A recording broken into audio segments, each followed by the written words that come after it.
April 10, 1912. RMS Titanic, the largest man-made moving object in the world, set off for its maiden voyage across the North Atlantic. 5 days later, the world was stunned when she sank, killing over 1,500 passengers and crew. The sinking of the Titanic has become one of the most famous and tragic stories of all time. But how she met her fate was not just the result of a collision between a liner and an iceberg. It was caused by a freak combination of technical miscalculation, human error, and extraordinary bad luck. From the very day that she was designed, she was almost doomed. A century after the sinking, with the benefit of forensic analysis of the wreck and of the historical records, this video reveals the chain of events that brought about the demise of a ship that was thought to be unsinkable and led to the greatest maritime loss in modern history.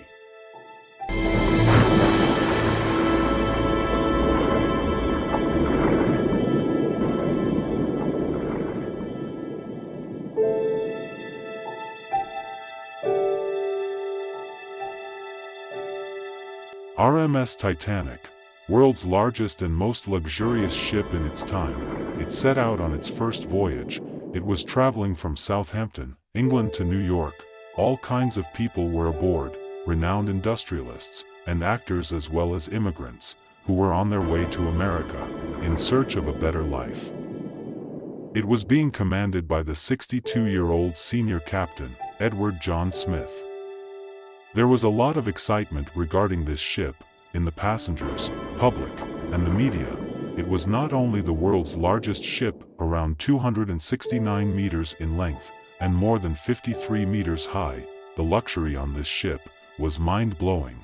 In those times, it cost $7.5 million to build the ship. The facilities and decorations inside the ship could even leave a 5-star hotel behind. Stained glass mirrors, ornate wood paneling, 2 grand staircases, heated swimming pool, a Turkish bath, an electric bath, a gym, a squash court, for restaurants, 2 barber shops and a library as well. Moreover, the kind of safety features that were used to build the Titanic, this ship was believed to be unsinkable. It was a ship that could never sink. It was that safe.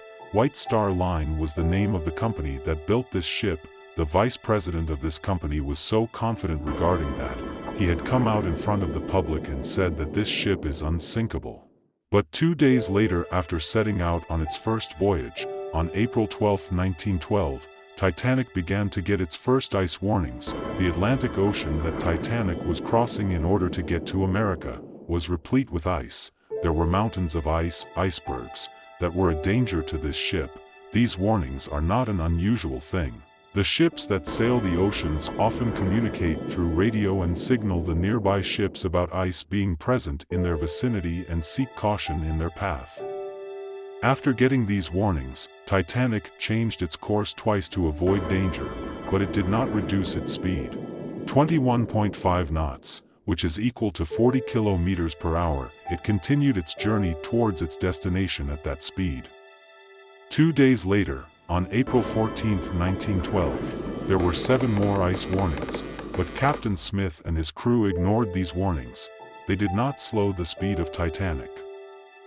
Slowly, the day draws to a close, the sun sets and the temperature sinks. The notable thing about the night of April 14th was that the moon was not visible. Without the moon, there was no moonlight and the visibility was low on this night. There was a crow's nest on the ship, a small platform at a height, which could be called a lookout point. Someone is made to sit at top of it, so that they can keep an eye on the track of the ship to look out for traffic or obstructions. The person sitting here has to face very low temperatures. The cold winds were blowing at a very fast pace. Moreover, it was night time. The cold winds make the eyes tear up, which makes it difficult to see. At 11:39 p.m., a man named Frederick Fleet was at the crow's nest. Suddenly, he saw before himself a huge iceberg. He rang the bell thrice quickly so that the people below could be alerted, then picked up the phone and called the officers on the bridge. He screams that there was an iceberg in front of them and that the ship should be steered immediately. First Officer, William. heard this message and signaled the engine room that the ship should be steered in the left direction, but unfortunately, it was too late. Just 1 minute later, at 11:40 p.m., the ship crashed into the iceberg. The Titanic was a new breed of luxury liner. Titanic left port in Southampton, England. Among her passengers were many of the wealthy and influential. The band played the gayest tunes and American ragtime dances. The time was 11:40. The iceberg grazed the right side of the ship. And all of a sudden she lifted up quickly. Everything that was movable was going through her. I didn't think it was serious because I didn't think it was possible a big ship like that could sink. It sank very quickly. This iceberg was not a small one. It was 200 by 400 feet in length, as big as a football field, and was so high that it was matching the crow's nest in height. Scientists estimate that the iceberg weighed as much 1.5 million tons. Titanic's front right side collided with the iceberg, specifically near the bow. Now, what is the bow? You can see in this picture that the part right at the front is the bow. The part above the bow is called the stern and the protruded part below is called the keel. For around 10 seconds, the ship grazed against the iceberg, and a huge dent was formed. Due to this, small holes formed in the main body of the ship. A few seconds after collision, the ship's captain, Smith, and architect Thomas Andrews arrived at the site to see how much damage had the ship incurred due to the impact. When they realized that the ship would sink. They were completely shocked upon seeing this. They thought that this ship was unsinkable. At the beginning of the video, I'd mentioned that this ship was considered unsinkable owing to impressive safety features. There were two main safety features which led to this belief. First, this ship had a double-bottom hull. The main body of the ship is called a hull. A double-bottomed hull would mean 2 layers. Even if the layer below got damaged, the second layer could save the ship. Second, the hull of the ship was divided into 16 separate watertight compartments. Even if 4 out of 16 compartments were filled with water, the ship would still sail. It would make no difference to the ship. But the impact created by the iceberg was on the side of the ship. The double-bottom hull proved to be of no use. Second, the impact was so large that 6 out of 16 watertight compartments were breached. Water was filling in all of them. The limit was 4. The inundation of 6 compartments meant that the ship couldn't be saved from sinking. The unsinkable ship would sink. 20 minutes after collision, at 12 a.m., Captain Smith ordered his crew to send a distress call over radio. The nearby ships would maybe detect it and come to save them. Senior Radio Jack Phillips turns out to be the hero of our story. One after the another, he began sending distress signals. There was no response. He sent another, and another. There must be some ship out there that would pick up their distress call.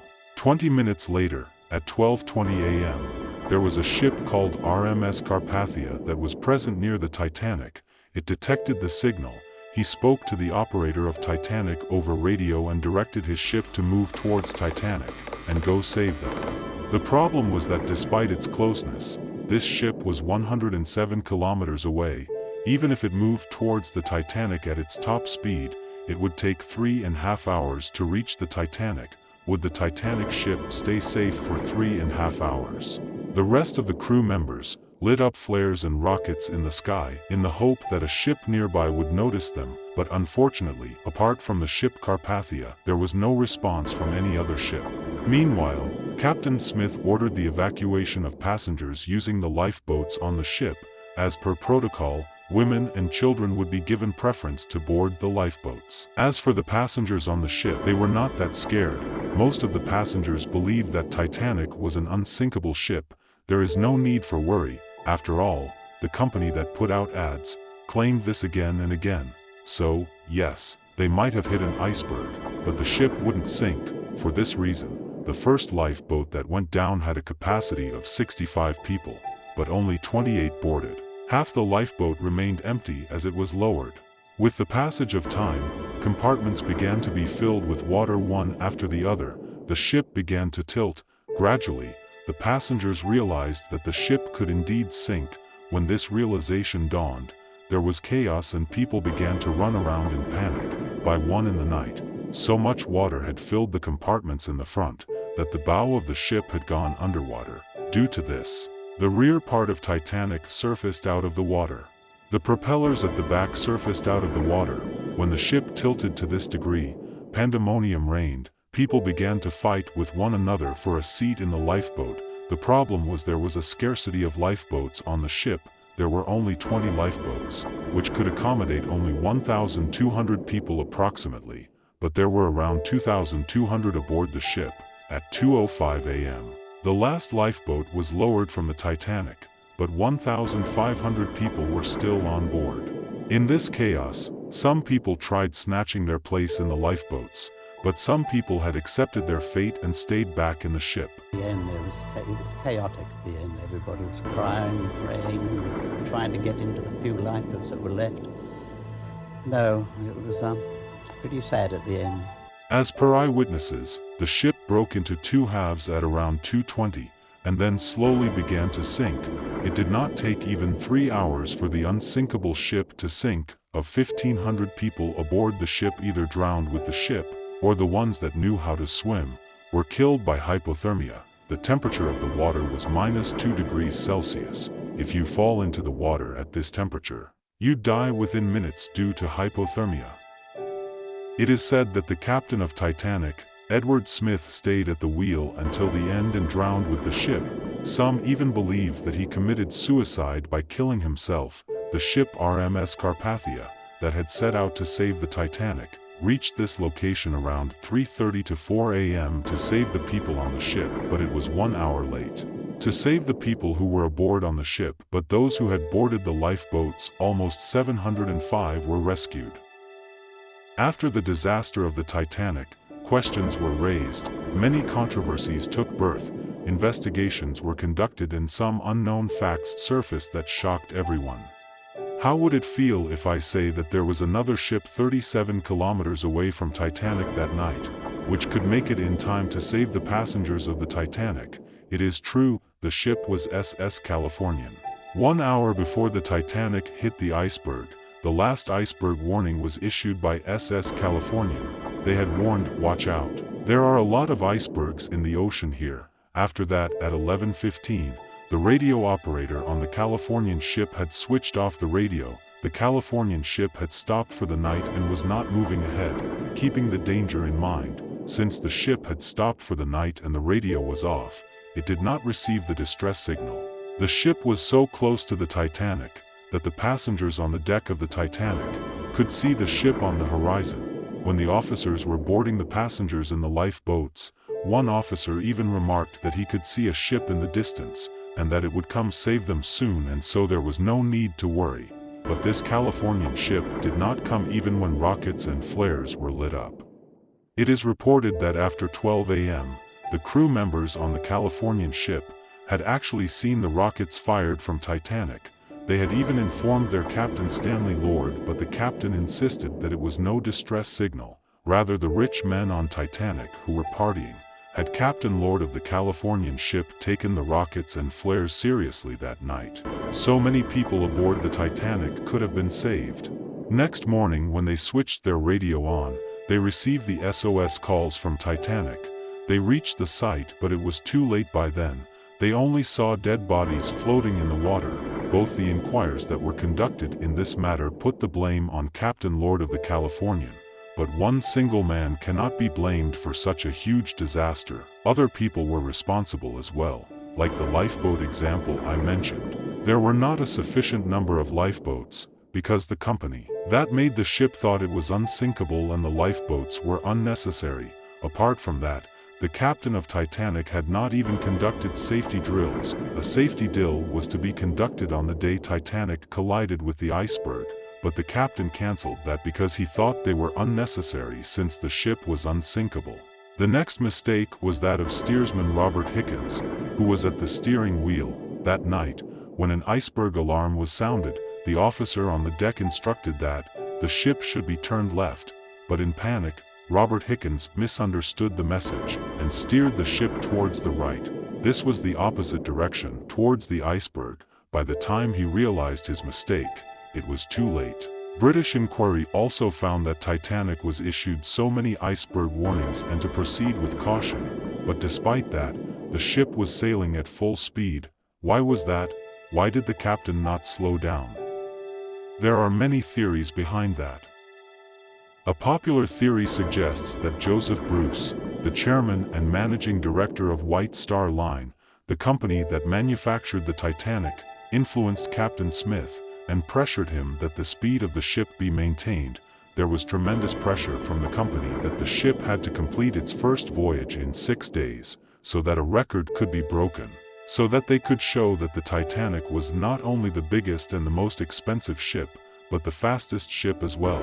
A specific incident happened on April 14th, at 2 p.m., when Captain Smith saw the ice warning and showed it to Joseph, that they should reduce the speed because there is an ice warning, but Joseph stuffed the paper in his pocket so that the people and the crew members did not find out. He did not want the speed of the ship to slow down. This one disaster changed this industry worldwide forever. Many new regulations and standards were set up to avoid such disasters in the future. In 1914, an international ice patrol was set up, so that the oncoming ships could be alerted about the icebergs in their path. A treaty International Convention for the Safety of Life at Sea, SOLAS, was signed, which set new standards regarding ships. For example, a lifeboat regulation was framed, mandating that the ships should have a sufficient number of lifeboats for every passenger. When the Titanic sank, it took more than 70 years to find its wreckage under sea. In September 1985, an American ocean explorer, Robert Ballard, and a French oceanographer managed to find the Titanic under the sea. Its wreckage was found 3,800 meters, 3.8 kilometers, under the sea. Two separate pieces of the ship were found 800 meters apart. So many years later, after the ship sank, environment has started to erode the ship lying underwater. The actual ship looked like this, and today this is all that's left of it. It has been reported that bacteria and other organisms are eating away its metal framework. It is expected that by 2030, this ship would completely disintegrate underwater. Even after 110 years, the fascination regarding Titanic still remains in the minds of people. Hope you like the video. If you like it, please subscribe to our channel and hit the bell icon for more informative videos like this one. Thanks.